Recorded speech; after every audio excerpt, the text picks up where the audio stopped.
Assalamualaikum warahmatullahi wabarakatuh. Apa kabar anak-anak Bapak semua? Semoga selalu dalam lindungan Allah Subhanahu wa taala. Berjumpa lagi dengan Bapak Rinaldi Caniago dalam mata pelajaran Pendidikan Agama Islam dan Budi Pekerti. Pada kesempatan kali ini kita akan membahas tentang materi hukum halal dan haram. Adapun tujuan pembelajaran dari materi hukum halal dan haram ini adalah anak-anak Bapak mampu menjelaskan pengertian halal dan haram serta dapat memberikan contoh konkret. Yang kedua, anak-anak Bapak dapat menyimpulkan hikmah di balik larangan mengkonsumsi atau melakukan hal yang diharamkan. Yang ketiga, anak-anak Bapak menunjukkan kemampuan untuk melakukan observasi terhadap produk di sekitar berdasarkan status halal atau haram.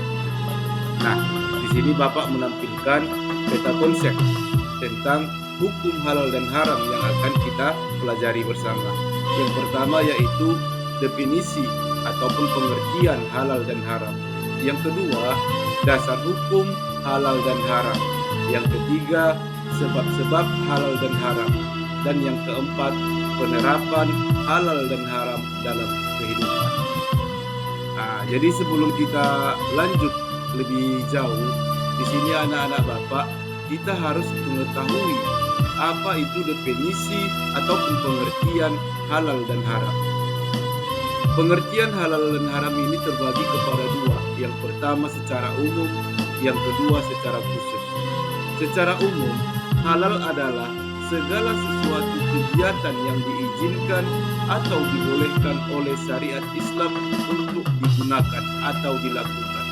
Sedangkan haram adalah sesuatu kegiatan yang tidak diizinkan atau dilarang oleh agama ataupun undang-undang. Itu definisi secara umum. Sedangkan secara khusus, halal adalah segala sesuatu yang diperbolehkan oleh syariat Islam untuk digunakan, dikonsumsi, atau dilakukan. Sedangkan haram adalah segala sesuatu yang tidak diperbolehkan oleh syariat Islam untuk digunakan, dikonsumsi, atau dilakukan. Jadi dari definisi ini Bapak harapkan anak-anak Bapak semua dapat mengetahui apa pengertian halal dan haram itu.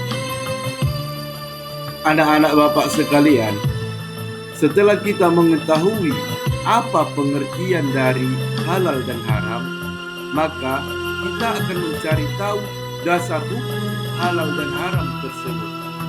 Yang pertama, yang menjadi dasar hukumnya adalah Al-Quran. Al-Quran adalah sumber hukum utama dalam ajaran Islam. Segala yang dihalalkan dalam Al-Quran adalah pasti halalnya, dan segala hal yang diharamkan dalam Al-Quran maka sudah pasti haramnya. Penetapan halal dan haram adalah hak dan kekuasaan Allah yang Maha Tahu atas apa yang diciptakannya.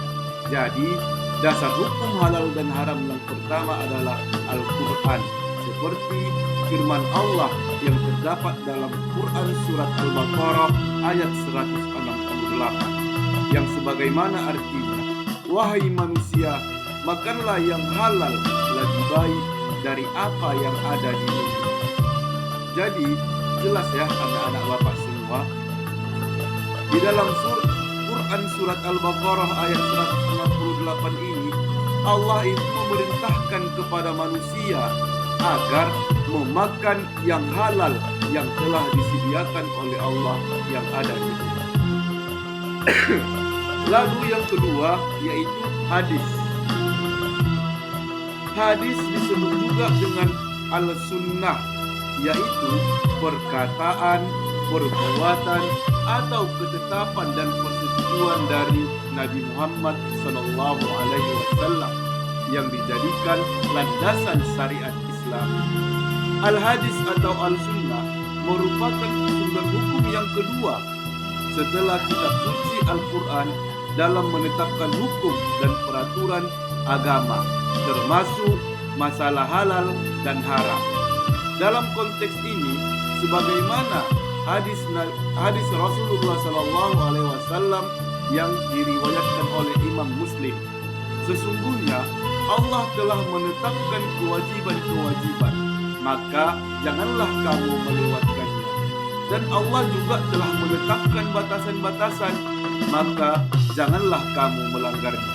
Jadi di sini jelas anak-anak Bapak, berkaitan antara hadis Nabi ini dengan firman Allah di dalam surat Al-Baqarah ayat 168 tersebut. Allah telah menetapkan kewajiban-kewajiban kepada kita, maka kita jangan mencoba untuk melewatkan kewajiban-kewajiban tersebut. Dan juga batasan-batasan, maka kita tidak boleh melanggar batasan-batasan yang telah ditetapkan oleh Allah kepada diri kita semua. Bapak harap sampai di sini anak-anak Bapak bisa mengerti, paham tentang yang menjadi dasar hukum halal dan haram tersebut. Selanjutnya anak-anak Bapak sekalian, kita akan mempelajari bagaimana mengetahui sebab-sebab sesuatu itu halal dan haram. Apa yang harus kita perhatikan? Yang pertama kita perhatikan yaitu zat asal dari makanan tersebut. Apabila zat asalnya berasal dari bangkai, darah, ataupun daging babi, maka itu sudah pasti haram hukumnya. Mengapa babi, darah, dan bangkai Allah haramkan?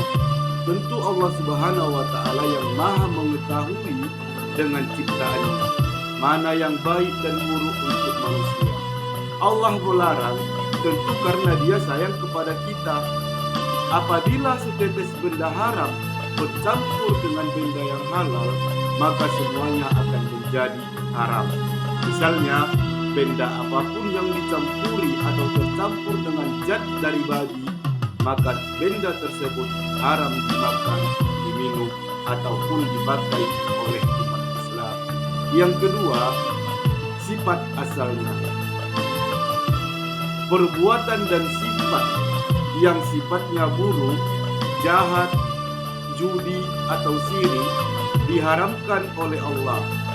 Maka hendaknya dari itu anak-anak Bapak semua, kita menjauhi perbuatan-perbuatan jahat, judi, dan syirik tersebut, karena kita sudah tahu hukumnya haram.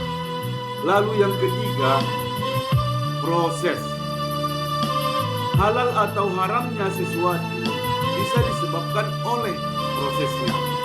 Proses pembuatan, pengerjaan, atau cara mendapatkannya akan menentukan hasilnya halal atau haram. Kecuali sesuatu yang asal zat dan sifatnya haram tidak akan bisa berubah menjadi halal walaupun prosesnya baik dan benar. Misal, anak-anak Bapak semua, misalnya seperti ini. Semua hal atau barang yang berasal atau mengandung unsur babi, walaupun dibuat seperti apapun pengolahannya, dicuci sampai 10 kali, dikerjakan dengan baik menggunakan alat-alat canggih, tapi dia zat asalnya sudah haram, maka haram hukumnya. Bagaimanapun pengolahannya, bagaimanapun kemasannya, tetap haram. Lalu sebaliknya, sesuatu yang awalnya halal bisa menjadi haram apabila prosesnya tidak memenuhi syarat-syarat seperti yang ada dalam syariat Islam. Bapak kasih perumpamaan. Misal, kita makan di sebuah restoran, kita memesan ikan bakar. Ikan bakar yang kita pesan tersebut bisa menjadi haram apabila perapian ataupun tempat pembakaran ikan tempat pembakaran yang digunakan untuk membakar ikan yang kita pesan itu adalah bekas tempat memanggang babi.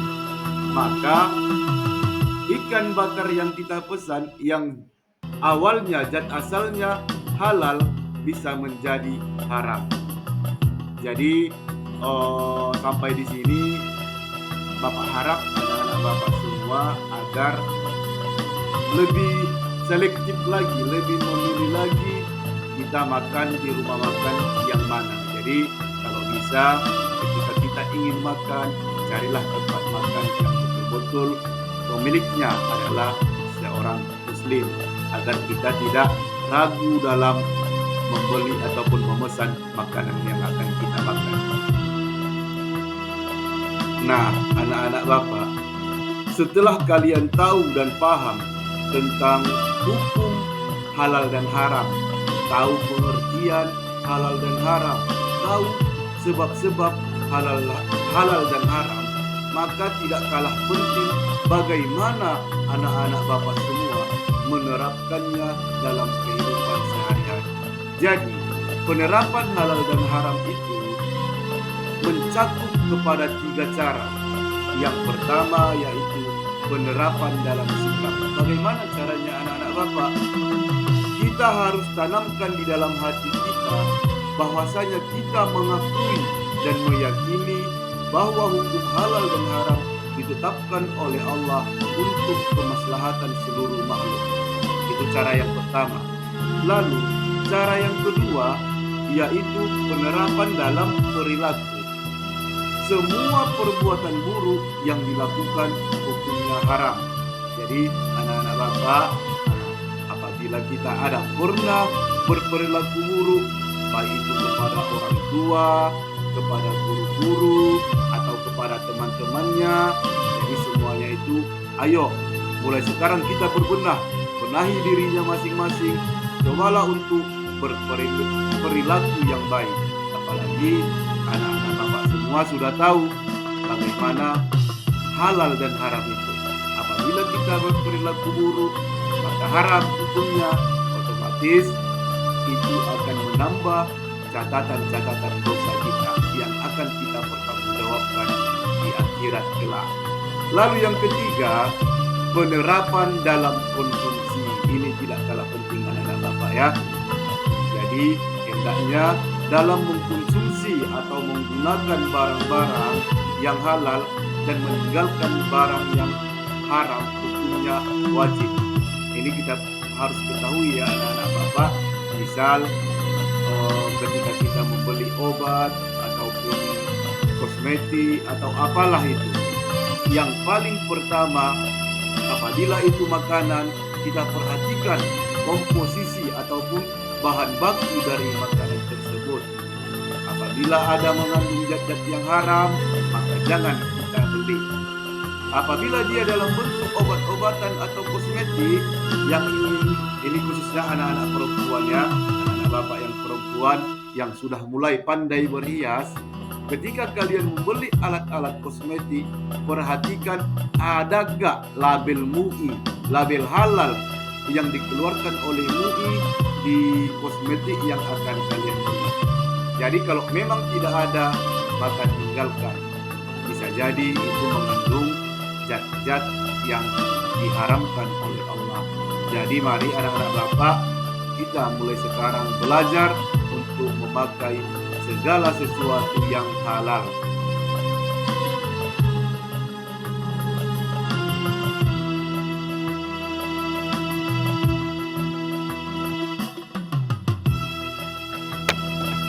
Setelah kita mempelajari tentang hukum halal dan haram, besar harapan Bapak, anak-anak Bapak semuanya kiranya mulai dari saat ini kita berbenah, kita meninggalkan segala sesuatu yang memang diharamkan oleh Allah, baik itu dari segi makanan maupun dari segi perbuatan.